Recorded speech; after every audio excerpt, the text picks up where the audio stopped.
एक protection officer असतात. Domestic violence जो कौटुंबिक हिंसाचाराचा कायदा आहे त्या अंतर्गत त्या कायद्याच्या अंतर्गत साधारण 2014 पासून प्रत्येक तालुक्याला एक प्रोटेक्शन ऑफिसर नेमला गेला.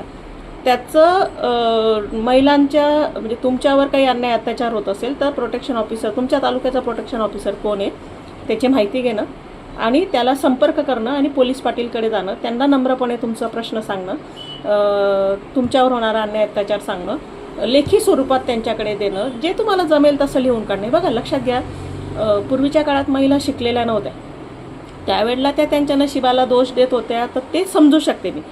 पण मात्र आता तुम्ही शिकलेला आहात, तुम्हाला वाचता येतं, हां, जसं तुम्ही मार्गशीर्ष पोथ्या वाचतात ना तसं तुम्ही ह्या पण कायदे, महिलांचे यंत्रणा, महिलांना सुरक्षा देणाऱ्या यंत्रणा, महिलांना मिळणाऱ्या योजना ह्या तुम्ही समजून घेतल्या पाहिजेत. हां, आलं लक्षात.